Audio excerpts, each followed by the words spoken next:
Good morning, everybody. It is 10:57 a.m. Eastern Time. We are going to get going in just a minute. Shouldn't be able to see me just yet, still in my final hair and makeup, but let's just do a quick audio check. Let me know in the chat if you can see me okay. You should also be able to see the screen. If you're missing my face, don't worry, that will be coming in just a couple minutes as we kick off. Just looking for a quick confirmation that all sounds good and that you can see the screen. Thanks very much. Great. Thank you, Michelle. Thank you, Ann. Perfect.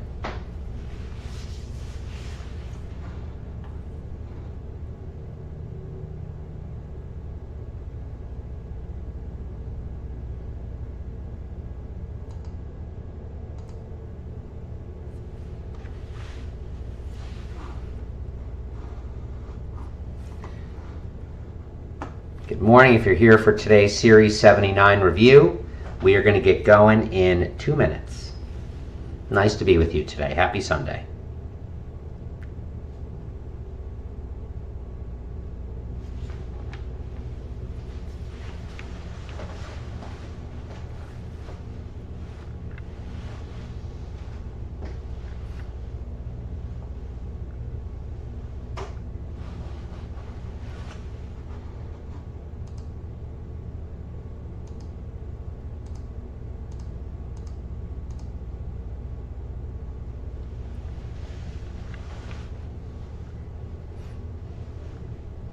Good morning, everybody. It is 11:59 a.m. Eastern Time.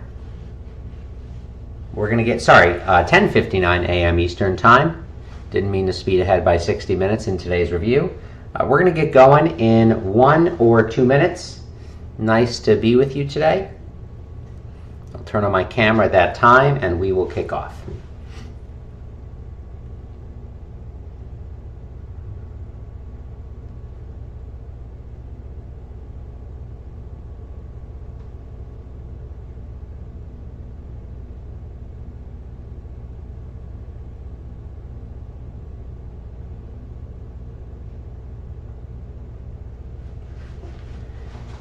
See people rolling into the room.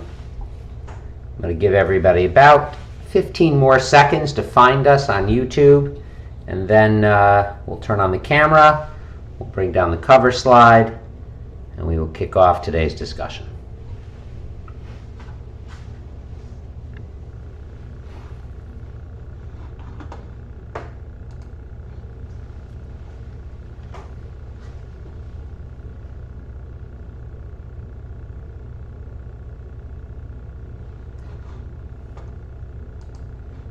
All right, let's do it. Good morning, everybody. Happy Sunday. Welcome to today's Series 79 review. Nice to be with you again today. If we have not met before, if this is the first time you're joining us, my name is Brian Marks. I'm the president of Knopman Marks Financial Training. Been doing this for almost 20 years. Been teaching the Series 79 since the day it came out in May 2010. Some people remember the moon landing or other events. I remember the day the Series 79 came out. So call that what you will. This is the third review we've done in the last 3 days. The first one was on Zoom. You could attend if you were enrolled in our programs. The second one was on YouTube yesterday. That session is now live on YouTube. You can watch it whenever you want. It is recorded. It does take a few minutes to render, so it might not be available immediately, but yesterday's review is on our YouTube channel and can be watched at any time. And then today's review will post, again, not immediately as soon as the session is over. I don't know what happens on YouTube behind the scenes. That's beyond my pay grade, but it'll be on there at some point. So I want to, before we get to it today, I want to remind you of some videos that already exist in our YouTube channel. So because of that, I'm not going to talk about those things today. We have a video specifically that focuses on Reg M, the green shoe clause, and syndicate covering transactions. We have a review of deferred tax assets and liabilities. That's a very popular topic in review sessions. And then we have yesterday's review that talks about 10b-18, which is share buybacks, pipe transactions, M&A deals, and fairness opinions. These are all on our YouTube playlist, which you can find on our channel on YouTube. You can watch them whenever you want. You can speed them up. I recommend you watch them at least 1.5 times. Science shows that learning happens the best when it's almost too fast. If it's too slow, it's easy to get distracted, surf the internet, see what's happening over here, see what's happening over there. But when you talk a little faster, when you force me to talk a little faster, you have to commit to me. Because you know if you don't commit to me because I'm talking faster, you're going to miss something. So I do encourage you to watch them a little bit faster if you haven't tried that. Let's talk about today's agenda. Today we're going to talk about 2 formal topics, and then we'll have some time for open Q&A at the end. So I want to talk about exemptions for registration. I want to talk about FINRA Rule 5130. Exemptions from registration will take us a little while. I'm going to talk about FINRA Rule 5130. I'm going to leave some time for open Q&A at the end, and then we'll spend a few minutes in wrap-up. So let's talk about starting with exemptions from registration. And just to be clear, this is a high-yield topic. Registration. It's a high-yield topic. What that means is that it's not a huge amount of content, and it's a lot of questions on the test. It's not a ton of content, but it is a lot of questions on the exam. In your workbook from the videos, it's maybe 15 slides. Could be 15 questions. That's a really good ratio. That's just what we're looking for. Now, I want to start with exempt securities. Exempt transactions always get the attention, but I really want to start with exempt securities. These are securities that do not need to register with the SEC. They do not need to register with the SEC. Throw me out in the chat an example of an exempt security. What do you think? What are some examples of exempt securities?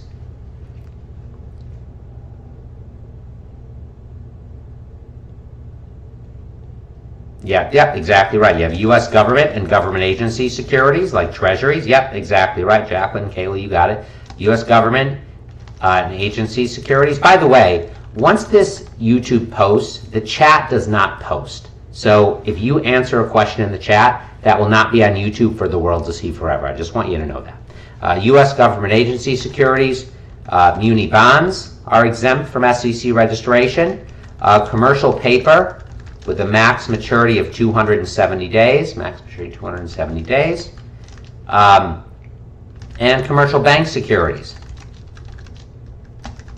Also, even though these are not really securities, I like to add to this list Eurodollars and Eurodollar bonds.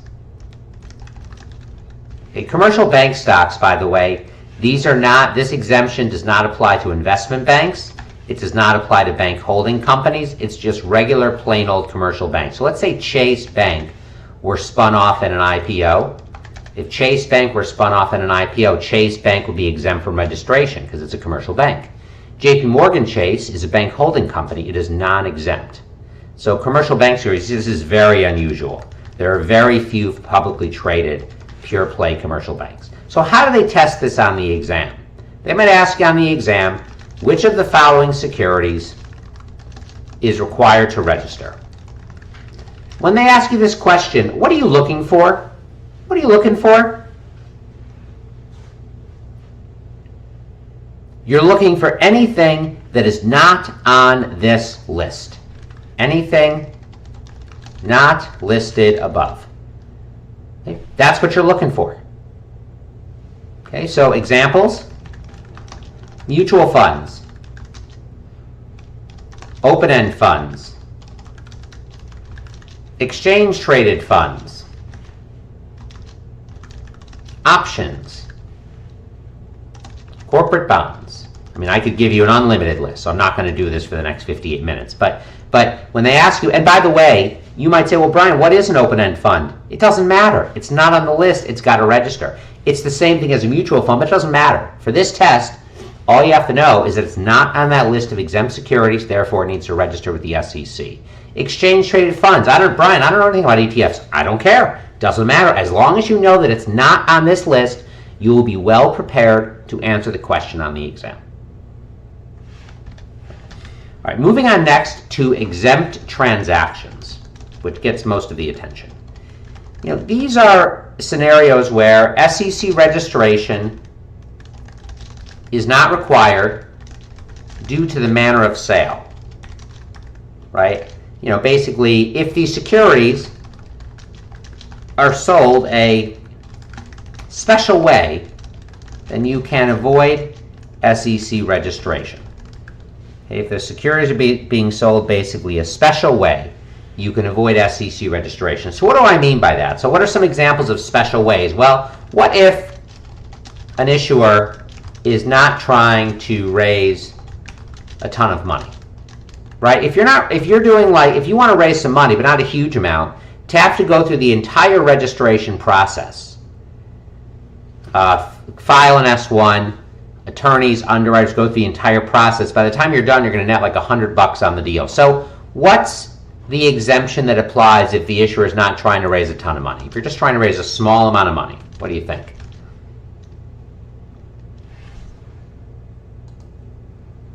Yeah, so the best one, yeah, a lot of answers being thrown out, but specifically, if you're not trying to raise a small amount in aggregate, you want Regulation A. You want Regulation A. That is specifically called a mini IPO. By the way, how is that distinct from crowdfunding? Crowdfunding is if you're trying to raise a small amount of money from tons of investors. But what if you want to find some big investors, but you don't want to raise that much money? Right? So that's Regulation A is really intended as a mini IPO. How is it easier? How is it easier than how is it easier than a full-blown IPO? Well, you file a Form Reg A, Form 1A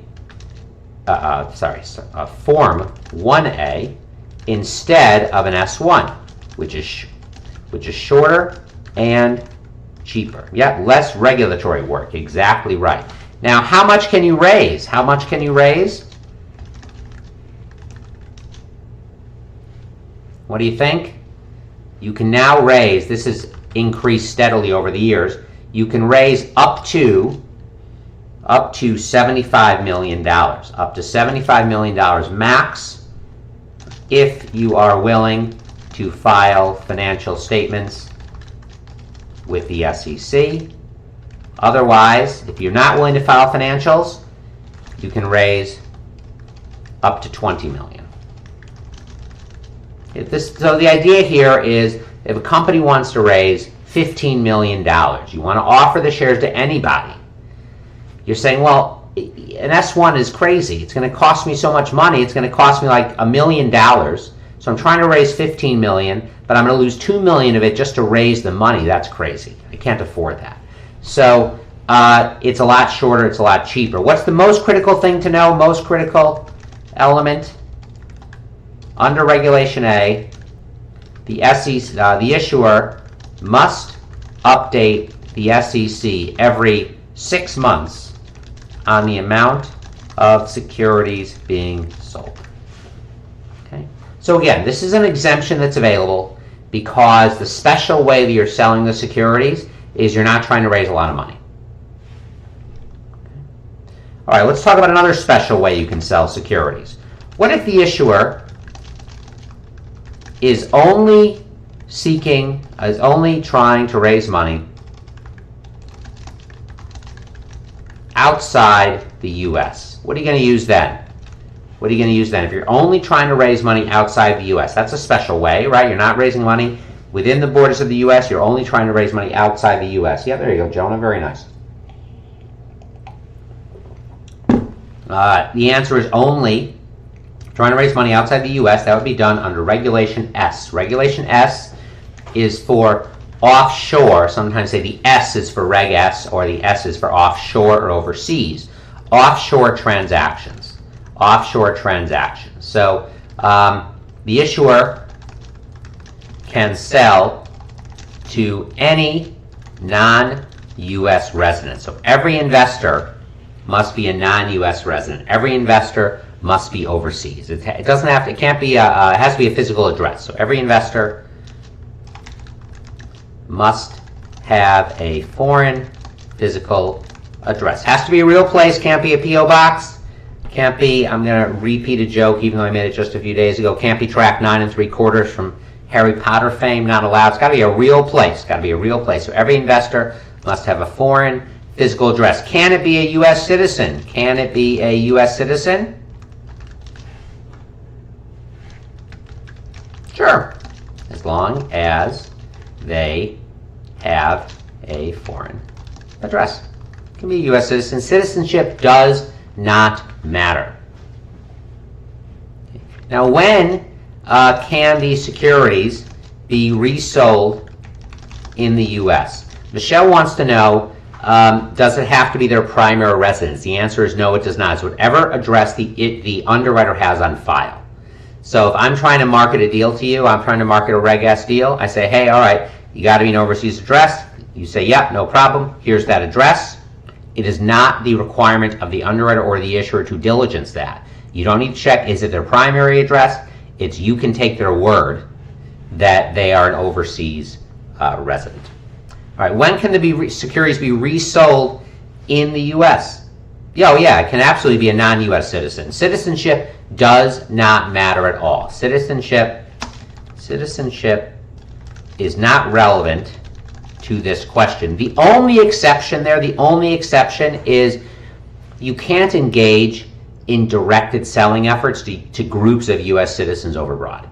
So if I'm going overseas to market the deal and I'm only trying to sell to U.S. citizens overseas, you might have a little bit of a problem there. That's fairly minor, not as important for the test. But as far as we care for the test, citizenship does not matter at all. All right, when can the securities be resold in the U.S.? What do you think? Well, for debt securities, you have what's called a 40-day seasoning period, or what's sometimes called a compliance period. You got to wait 40 days. For equity securities, you have to wait 6 months and then resell under Rule 144, which we'll get to in just 1 second. We'll get to that in just a minute. Or the shares can trade immediately on an offshore securities exchange. By the way, this rule is very common in practice. Tons of U.S. companies try to raise capital overseas and avoid SEC registration. Very, very common in practice. Regulation A that we started with, not very common in practice. Regulation S, pretty common in practice. Not as common for U.S. public companies, though. Because if I'm a U.S. public company and I raise equity capital overseas under this rule, 6 months later, everybody's going to try to resell the shares in the U.S. So all of a sudden, 6 months later, you have a ton of selling pressure. And everybody comes in, everybody 6 months later tries to sell in the U.S., and that's going to put a lot of downward pressure on the stock price. So it's pretty uncommon among public companies to raise equity capital overseas under Regulation S. Okay. What if the issuer is only trying, also another way, if you're trying to raise money a special way in a single place, is only trying to raise money in a single state? What's that called? What's that called? You're only trying to raise money in New Jersey, or in Texas, or in Florida, or in New York.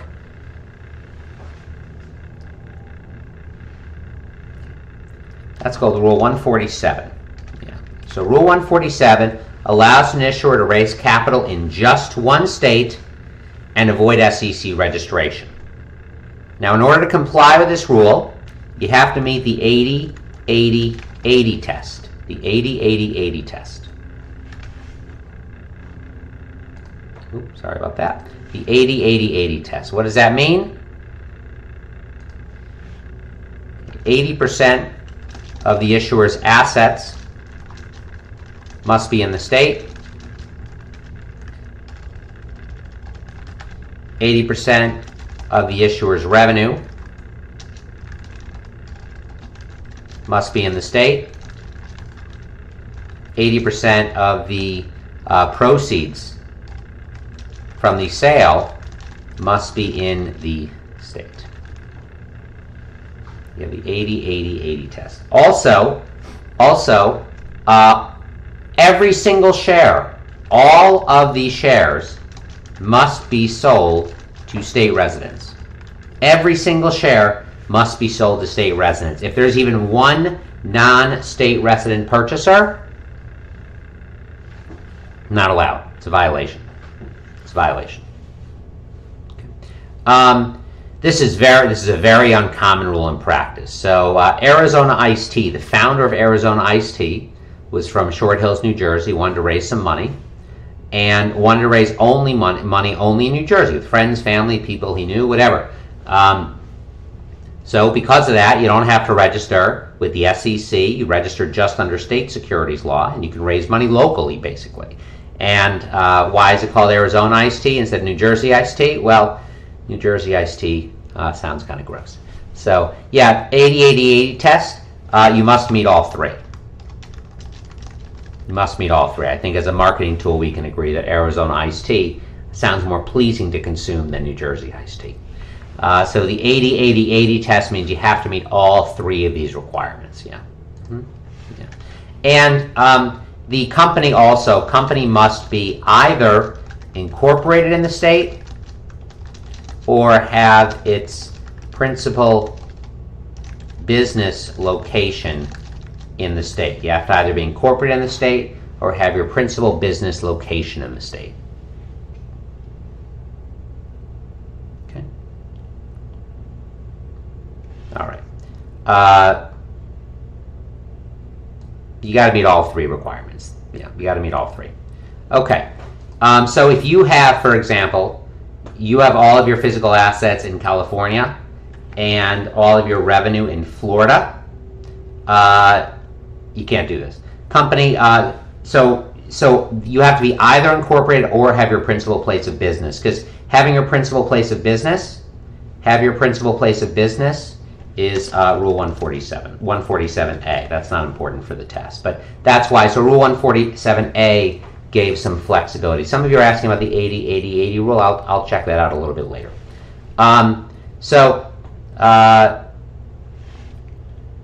Continuing on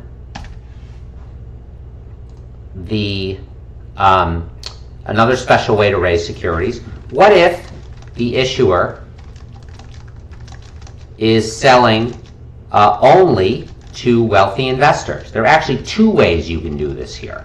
What are the two ways? What are the two ways?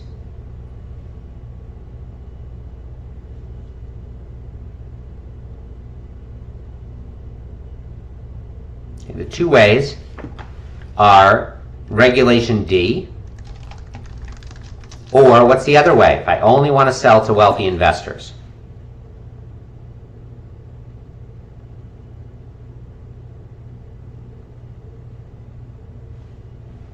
Okay.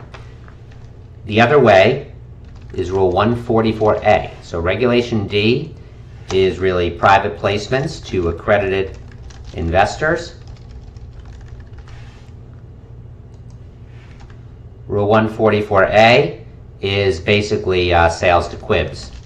I'm gonna do each one of these, but both of these are effectively if you're only selling to wealthy investors. Let's start with Regulation D.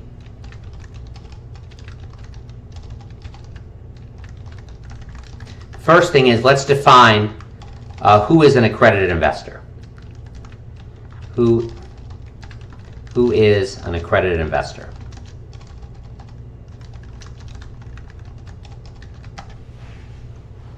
What do you think? Who is an accredited investor? Okay. So you have wealthy individuals, which is $1 million of net worth, or 200K of income if you're single, 300K if married. Who else is an accredited investor? Institutions with $5 million in assets. And what's the other part of this? There's another part for institutions to be accredited that's important for the test.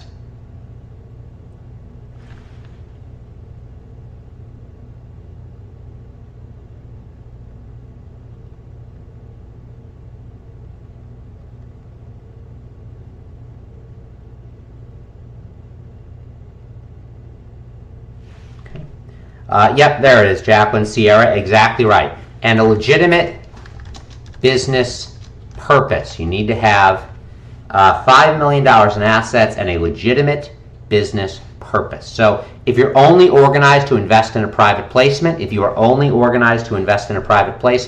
that does not count as being an accredited investor. Officers and directors of the issuer are accredited. Of the issuer. And also individuals with a securities license, e.g. Series 7. Okay. So those are all considered, to be accredited. Now, so let me give you examples. Who is not an accredited investor? What do you think? It's really anybody else, but what are some examples? If they say in a private placement, who would you not target? Who would you not target as an investor in a private placement? Who would you not target as an investor in a private placement? Well, anybody who's not accredited. Examples? Well, anyone else, but look out for these people. Look out for existing employees. Existing employees of a company are not accredited just by virtue of being employees. Existing shareholders. Okay. Can non-accredited investors invest in a deal? Can non-accredited investors invest in a private placement?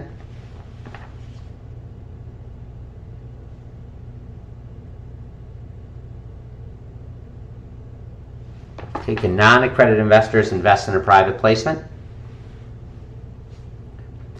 The answer is yes, but they must have a purchaser representative. This is basically someone to help them evaluate the risk of the deal, or sometimes call on the exam professional representation. Professional representation. Okay. Questions?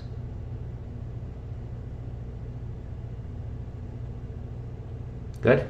Okay. Let me go back and make my correction on Rule 147. Yeah, the slides are correct. I was actually mistaken here. I was actually live fact-checking that. That's why you saw me looking down. You must meet any one of these. Yep, sorry about that. That was my fault. Glad the notes and the book are correct there, and only my brain happened to be incorrect. So the 80-80-80 test, you have to meet one of the three. Thanks for that fact-check in the chat. Okay, so they need to have a purchaser representative, also called professional representation. Also called professional representation. Okay. I can talk about that a little bit later, Fanchen, or you can email about it. How many?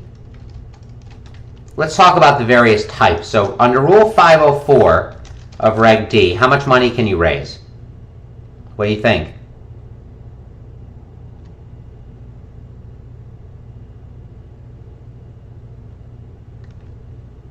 You can raise up to what? Up to $10 million. Whoops, $10 million, and unlimited number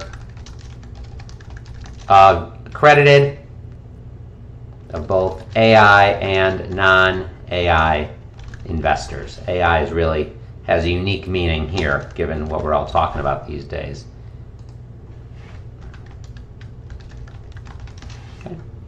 Okay, now under Rule 506, you have a choice, right? You can raise unlimited amount of money. You have a choice, though, right? So under 506B, what can you do? 506B, what are you electing to do? What do you think?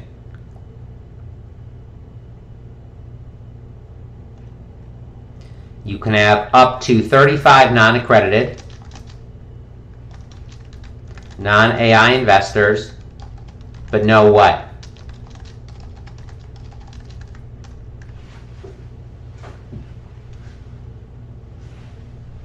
But no public marketing efforts. No public marketing efforts. You are not allowed to engage in a group roadshow.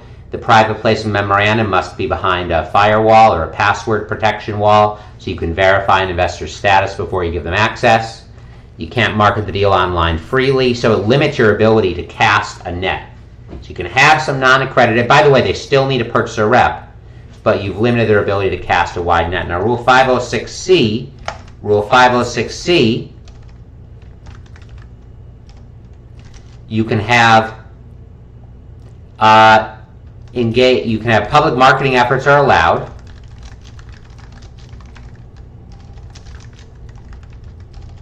But what? What do you think? But what? What's the sacrifice? What's the sacrifice you make?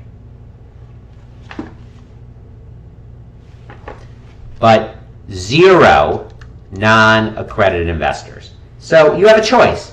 You can have your 35 non-accredited, or you can market the deal publicly. You can have your 35 non-accredited, or you can market the deal publicly, but you cannot do both. So you can cast a wider net. Under 506C, you can give the PPM to whoever you want. You can engage in a public roadshow, but ultimately all of your actual investors have to be accredited investors. So the way I like to describe this is, if you're willing to sacrifice your non-accredited investors, your 35 non-accredited, not literally sacrifice them, that would be a little awkward, but if you're willing to figuratively sacrifice those non-accredited investors, you can engage in public marketing. Yeah. The question is, when is a PPM required? Good question. When is a PPM required? The answer is for any deal with non-accredited investors except for Rule 504. So if you have non-accredited investors, unless you're doing less than 10 million, you need a PPM. Okay, now the other way I mentioned, the other way to raise capital with wealthy investors is Rule 144A. Very, very common rule in practice. Very, very common. Most high-yield debt trades 144A. Most pre-IPO shares trade 144A. Okay. And 144A provides a very, very liquid market for unregistered securities among QIBs, qualified institutional buyers. What is a QIB? What is a QIB? It's an institutional investor with 100 million in discretionary assets, or a broker-dealer with 10 million of discretionary assets. Now, don't overlook that word discretionary. On the test, if they ask you who is not a QIB, look for the one without the word discretionary. Discretionary in this context means you control the investments. It means you control the investments. Okay? So that word discretionary can be important on the exam when finding a right or wrong answer. So the whole idea here is that the issuer can raise high-yield debt, let's say by selling to a hedge fund, and then the hedge fund knows there's liquidity in the security because it can freely sell to another QIB or like a hedge fund. So very, very, very common rule in practice. Very common, happens all the time. Happens all the time. And Rule 144A is used for both the issuer raising capital and the investor selling to another investor, as long as they're a QIB. As long as they're a QIB. All right, let's talk about one more rule. Okay, what if an investor holds, questions about WIXIs. I'm not going to talk about that right now because it's not relevant here, but anybody can use 144A. Even a WIXI would use 144A to issue debt. Most debt is issued 144A because there's not a lot of retail investment in bonds. Like if I'm an investor and I want to buy a bond, am I going to go out and buy a straight up bond? No, I'm probably going to invest in it through a mutual fund. So when an issuer wants to issue bonds, most of it is done 144A because you're going to sell it just to institutional investors. You're going to sell it just to institutional investors.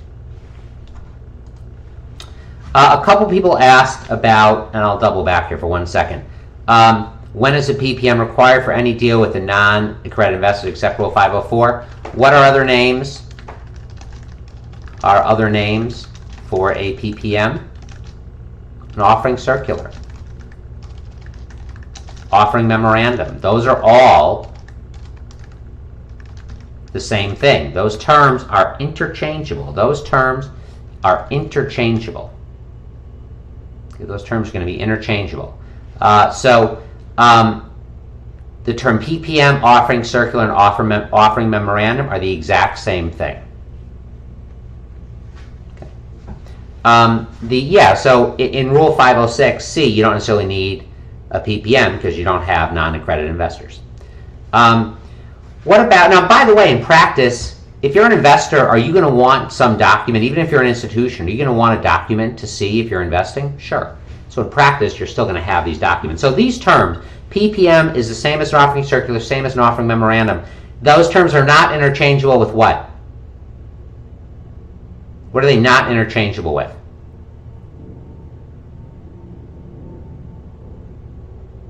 That term is not interchangeable with a prospectus. Exactly right, Isaac. It is not the same as a prospectus. You cannot call a PPM a prospectus because the whole point of an exemption is to avoid a prospectus. The terms exemption and prospectus are mutually exclusive terms. They are mutually exclusive terms. Okay, now what about what if an investor holds restricted or control stock and wants to sell it to the public? Okay. What if an investor holds restricted or control stock and wants to sell it to the public? I'm going to come back to those two questions in just a second. So the answer there is Rule 144. So what's unique about Rule 144? What's unique about Rule 144? It's not actually used by the issuer to raise money. Two use cases. One is by investors who hold unregistered stock. Okay, where do you get unregistered stock? In a private placement, as compensation. So if you work for a company, you get paid in stock. It applies to Rule 144. I should note that Rule 144 is only available to sell shares of existing public companies. If I work for SpaceX, which is a private company, and I get paid in stock, I cannot sell my stock to the public under Rule 144. It can't be used as a de facto IPO. It cannot be used as a de facto IPO.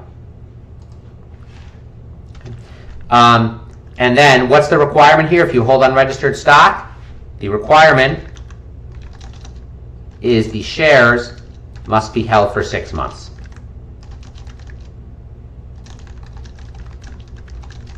And that's it. As long as it's a public company, if I work for Apple and I get paid in stock, you think the SEC really cares if I want to sell my stock to the public? No. The Apple stock already trades publicly, so you got to hold it for 6 months, and then you can freely sell the shares.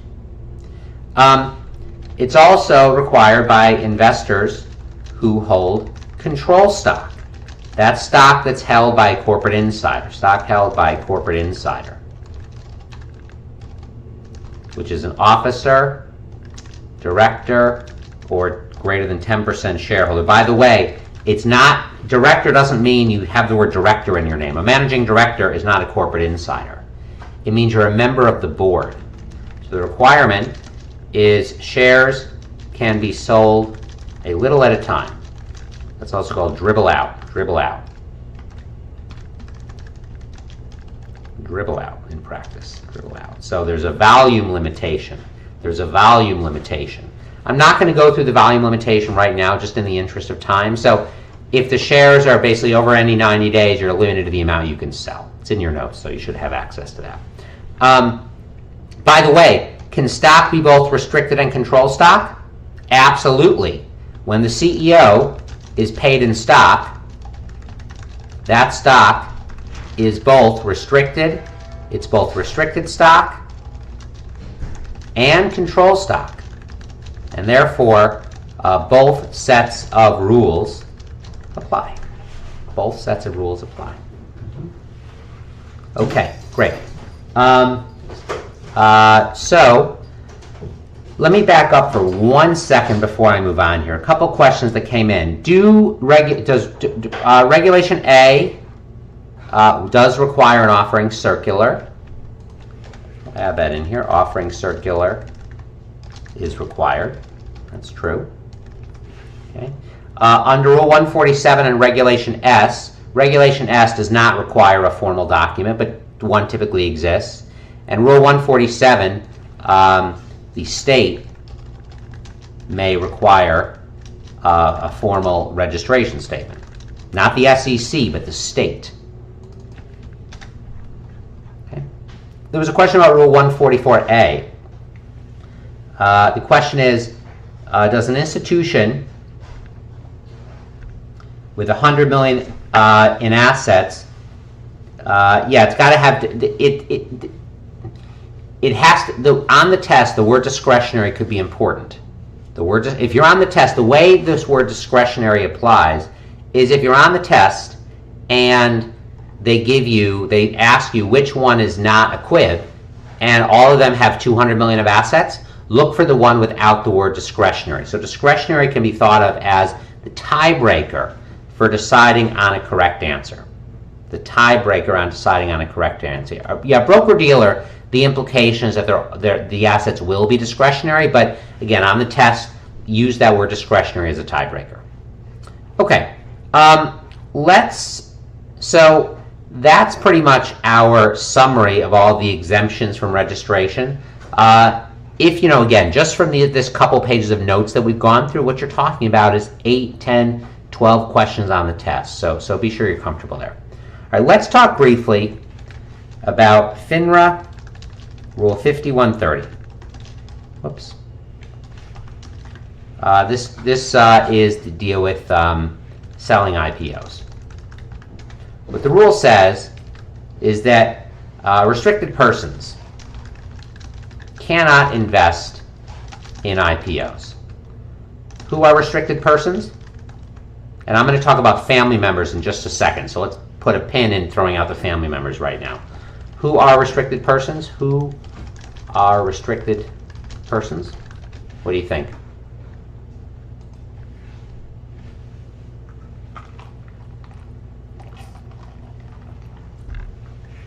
So restricted persons include employees of a broker-dealer. Who else? So all of you are restricted persons. All of you are restricted. And the broker-dealer itself and the BD itself. Finders and fiduciaries of the managing underwriter. These are attorneys and accountants.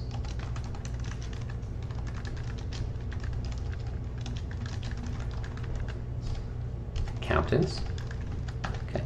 Also portfolio managers for their personal accounts. So if I run a hedge fund or a mutual fund or a pension fund, I cannot invest in an IPO from my personal investment account. Okay, so these are kind of the critical restricted persons to know for the test. There are a couple others as well. We don't care about them as much. Also, family members of restricted persons. And specifically, the rule defines what's called an immediate family member. Immediate family members. I'm going to call them IFMs here. Okay. Who is an IFM, an immediate family member? I like to call this the up, down, sideways rule. Up, down, sideways rule. So up to your parents, down to your kids, sideways to your siblings and your spouse, and just what they've always wanted to hear, your in-laws are family members. Despite how you might feel about them, they are members of your family. So all of those people are considered immediate family members. Okay.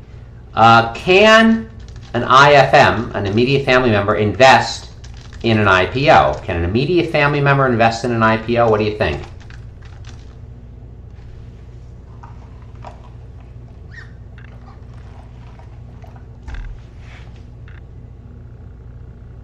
The answer is yes, but only if the IFM, the immediate family member, does not live with the restricted person and the shares are purchased through another firm. Now, somebody said only if another firm is running the IPO. That's not necessarily the case.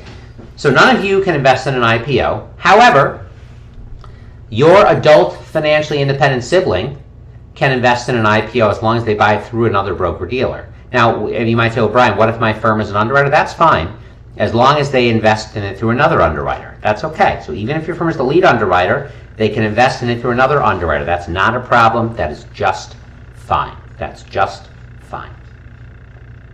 Okay.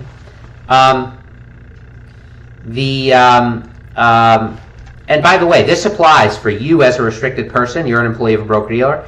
You can't invest in any IPO. Whether or not your firm is involved or not, you cannot invest in any IPO. That's the rule. That's the rule. All right. So any exceptions to this rule?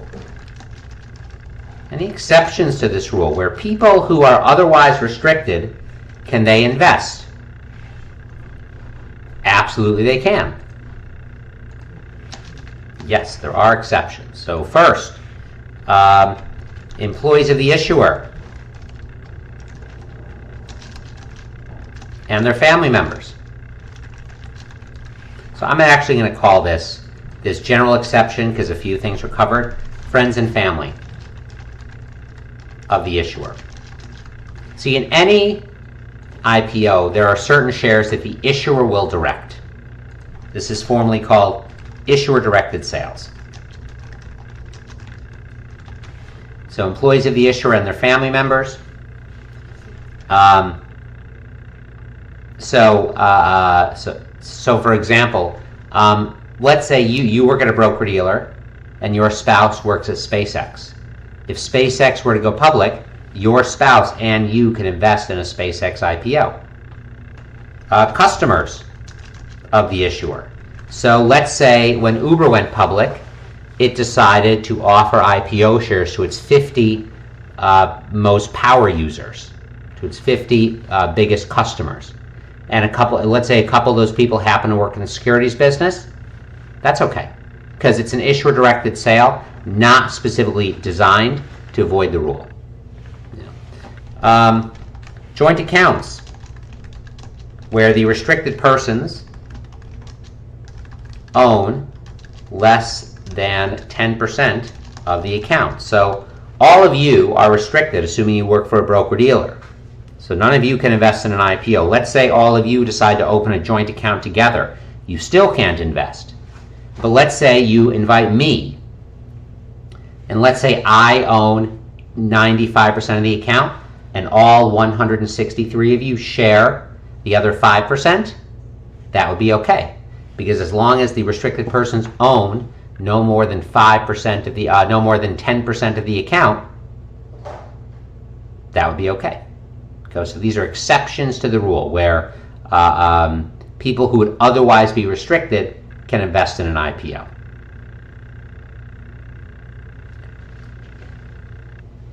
By the way, who is not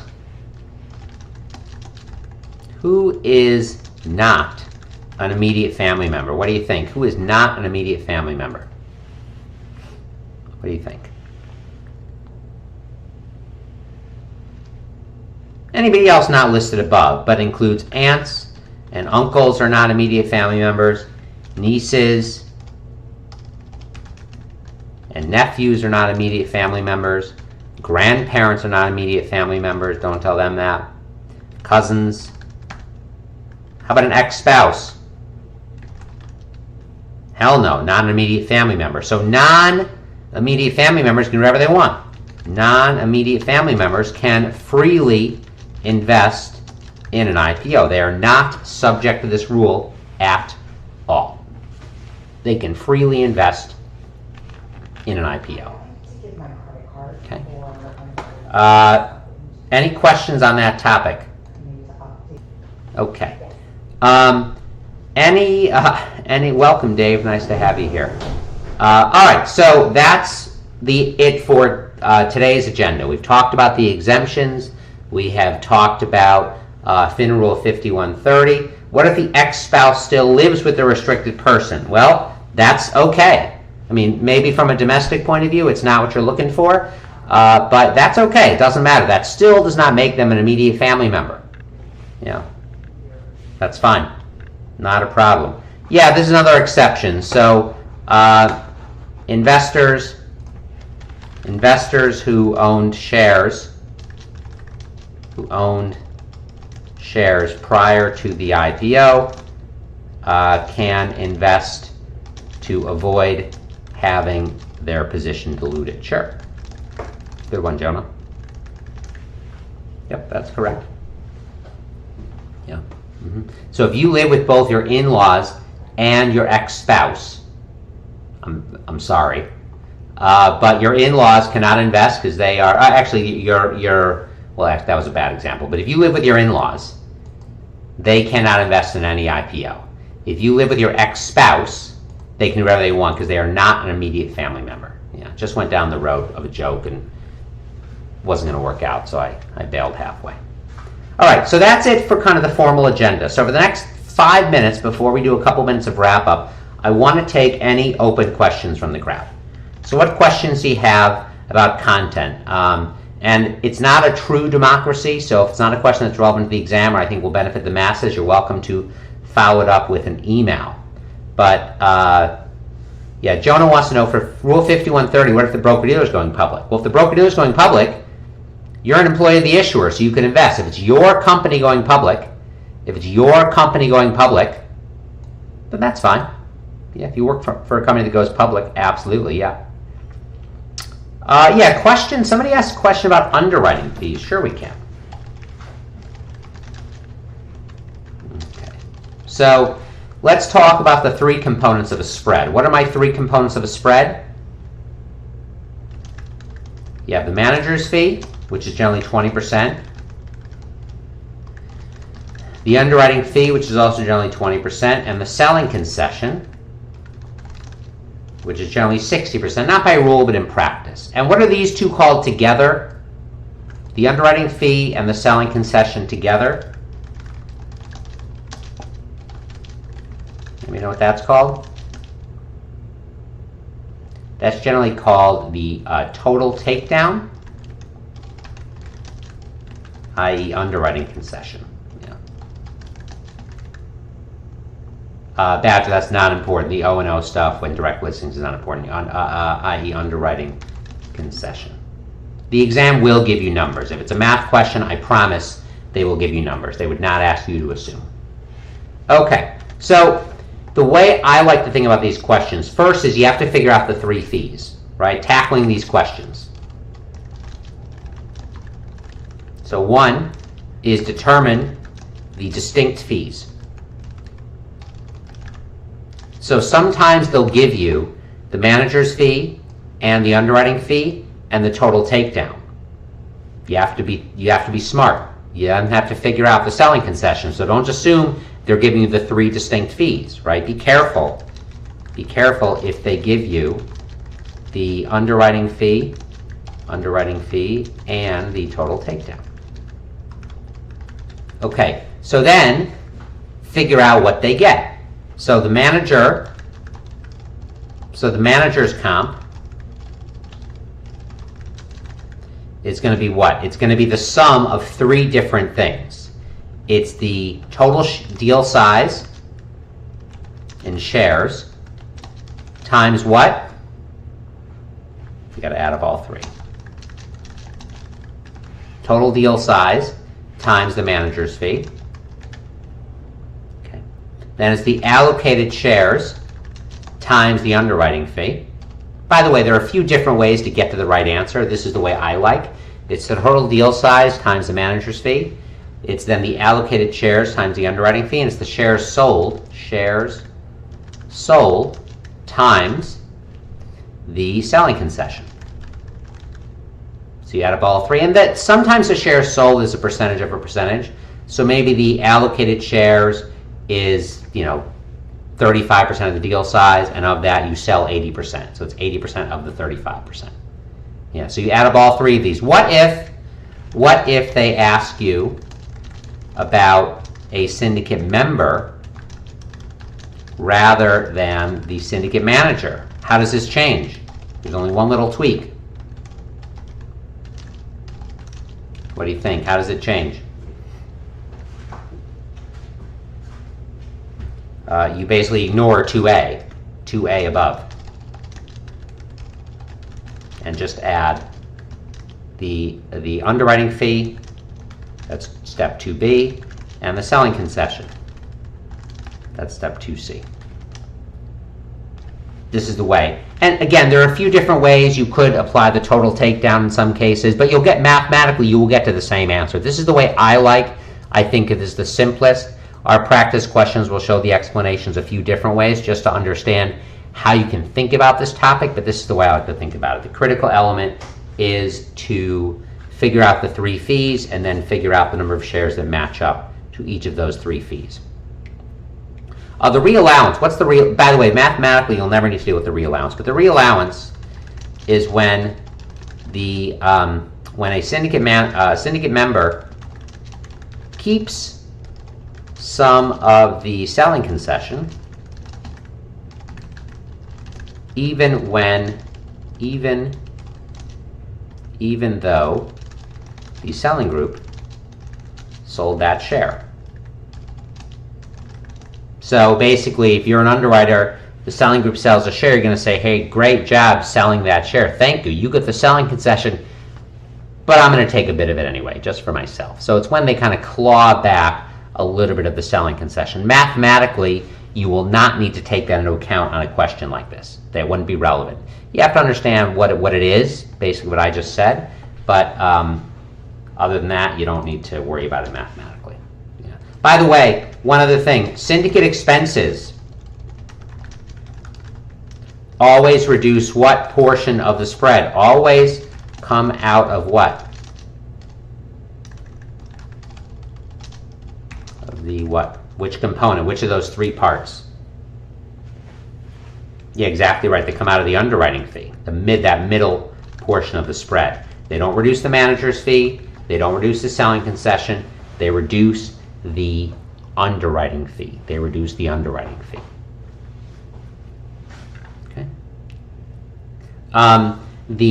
So syndicate expense, like stabilization expenses, marketing expenses, underwriters, legal counsel, that all comes out of the underwriting fee. So let's say the underwriting fee is 30 cents. Well, it could be that 30 cents per share. It could be that 5 cents a share are used to cover underwriting expenses. So each underwriter actually gets 25 cents a share because 5 cents are used to cover fees. Yeah. Good. All right. What other questions? It looks like we have time for maybe one more question. Again, not your last time you can ask a question forever. Just the last time you can ask a question at this very moment in time. Got time for one more.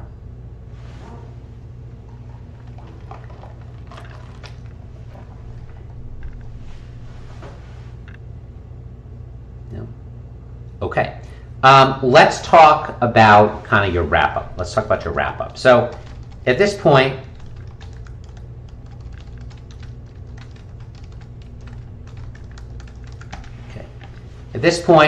of course, my pleasure, Matthew. So if you want Friday's Zoom session, you should be in touch with your TA for the class, and they can provide you with that recording. If you're not part of our formal program, email me, and I'll ask you a couple questions, then I'll likely share it with you as a courtesy. So my email is brian@knopman.com, by the way. I'll just throw that out there, brian@knopman.com. Okay. So let's talk about some wrap-up. So what are your critical resources in your final days of prep? Critical resources in final days of prep. What do you think? Your key concepts, the final exams, and deep dive your notes from the video lectures. Somebody said, what's the difference between the underwriting fee and the spread? This whole thing, actually, let me change that. Underwriting fees, I can see that. Look about spread math. So this is the total spread. And then it has three components. Yeah, that was a little confusing. That'll be more clear. So you know the wrap-up. What scores are we looking for?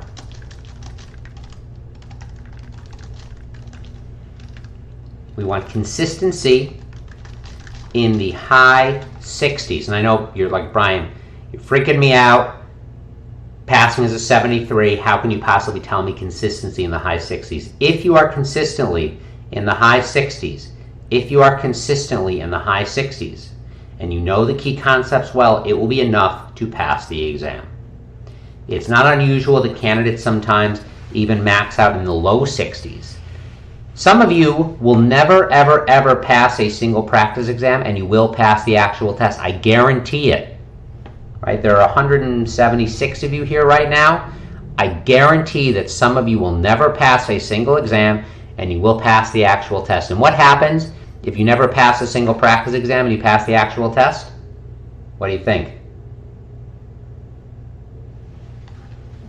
You pass. You're done. You are good to go.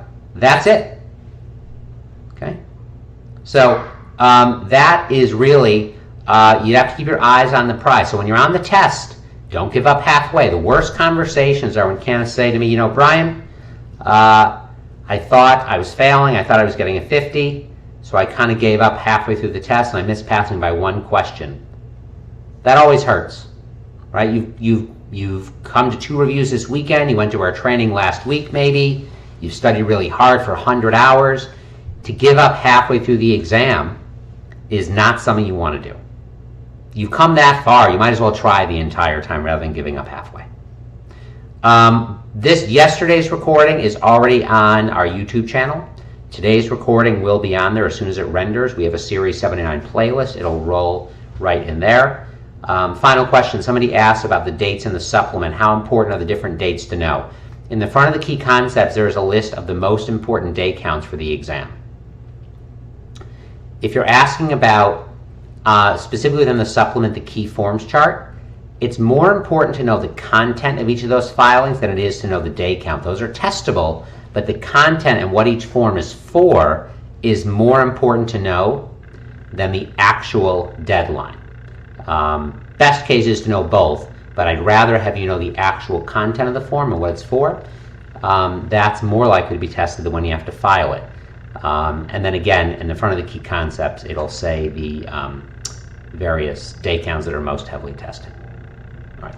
So it's noon Eastern. We'll call it a day there. I really appreciate all of you joining me today. Thank you for your time and attention, both yesterday and today. Hope you found these useful, and we're looking forward to guiding you as your exam approaches. Thanks very much. Take care. Bye-bye.